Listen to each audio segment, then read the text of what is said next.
салом занҳо ва хоҳорони азиз, умедворам ки ҳамаи шумо хуб ҳастед, тансият ҳастед. Дар навори имрӯза мехостам оиди ташхиси ултрасадо ҳангоми ҳомиладорӣ, яъне ӯзӣ дар вақти ҳомиладорӣ, дар кадом марҳилаҳои ҳомиладорӣ ӯзӣ кардан шарт ва зарур аст, скрининг чиро нишон медиҳад ва оё ӯзӣ дар вақти ҳомиладорӣ зарар дорад ё ин ки не, мехостам ба шумо маълумот диҳам. шурӯъ мекунем аз ташхисҳое ки дар тиб гузаронида мешаванд, ки ба онҳо дохил мешаванд ӯзӣ, КТ, МРТ. чӣ хеле ки шумо медонед, чунин ташхисҳо нурҳои махсус доранд ва ба воситаи ҳамон нурҳо ҳар як узв дида мешавад. Чунин ташхисҳо тақсим мешаванд боз ба ду гурӯҳ: ионизирующий ва неионизирующий.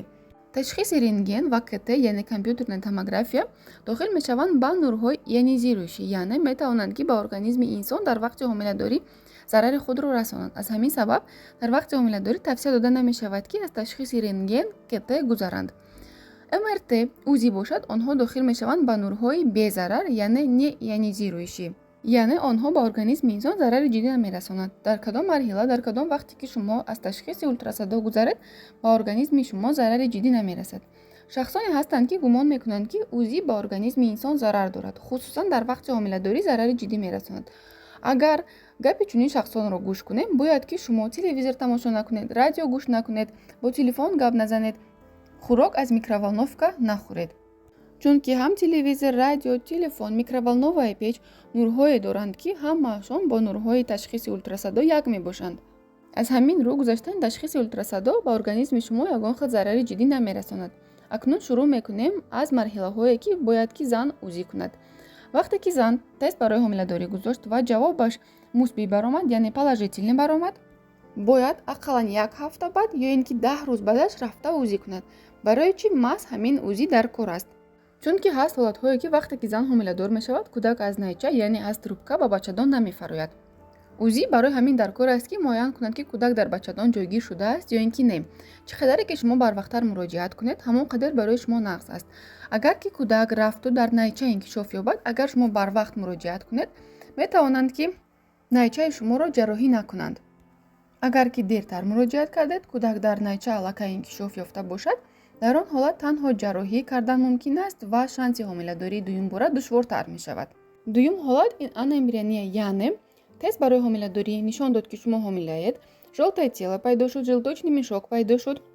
ҳамон халтае ки бояд кӯдак инкишоф ёбад пайдо мешавад, вале кӯдак дар даруни халта пайдо намешавад. дар ин ҳолат дар зан ҳама нишонаҳои ҳомиладорӣ дида мешавад, шиками зан калон мешавад, вале дар он ҷо кӯдак нест. аз ҳамин рӯ чӣ қадаре ки шумо барвақт муроҷиат кунед, агар ҳамин ҳолатро муайян кунед, ҳамон қадар барои организми шумо беҳтар мешавад. сеюм ҳолат ин муайян кардани дилзании кӯдак. барои ҳамин чӣ қадаре ки шумо агар барвақт ӯзӣ кунед, яъне дар ҳафтаҳои шашум, ҳафтум ӯзӣ кунед, бояд муайян карда шавад ки дар тифли шумо дилзаниаш пайдо шудааст ё ин ки не. ӯзии барвақтиро контрольная ӯзӣ низ мегӯянд, чунки шумо дар ин ҳолат танҳо муайян мекунед ки кӯдак дар бачадон аст ё ин ки не, дилзаниаш пайдо шудааст ва ё анембриония ҳаст ё ин ки не. ба фикрам ҳамаи занҳо медонанд, ӯзӣ ду намуд мешавад: ӯзӣ кардан аз болои шикам ва ӯзӣ кардан аз поён, яъне аз дохили маъбал. ва вақте ки зан ҳомиладор мешавад, бисёриҳо гумон мекунанд ки ҳангоме ки аз дохили маъбал ӯзӣ кардан ба тифл зарар мерасонанд ё ин ки тифл метавонад ки биафтад. дар асл бошад чунин нест. чунки дар вақти ҳомиладорӣ дар гарданаки бачадони зан луопардаи махсусе ҳосил мешавад. бисёриҳо мегӯянд шеячная пробка. чунин луопарда гарданаки бачадонро чунон мустаҳкам меқапад ки намегузорад ягон хел инфексияҳо, вирусҳо ба организми зан ворид шавад. аз ҳамин рӯ ӯзӣ аз дохили маъбал кардан ба организми зан ягон хел зарар надорад. инчунин ба тифл низ зарар надорад.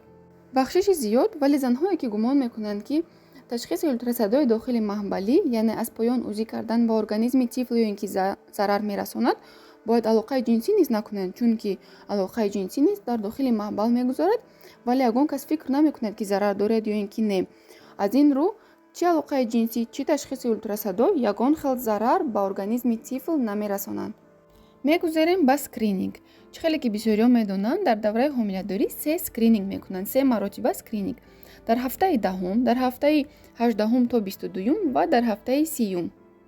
ҳар 3 скрининг ба зани ҳомиладор бениҳоят зарур аст, чунки дар скрининг дида мешавад ки кӯдак чӣ тавр инкишоф меёбад, ягон хел нуқсонҳои модарзодӣ дорад ё ин ки не, ягон хел патология дар тифл вуҷуд дорад ё ин ки не. бисёри занҳо якум скринингро намекунанд, шурӯъ мекунанд аз дуюм скрининг. Барои чӣ? Скрининги якум низ ба организми зан бениҳоят муҳим аст.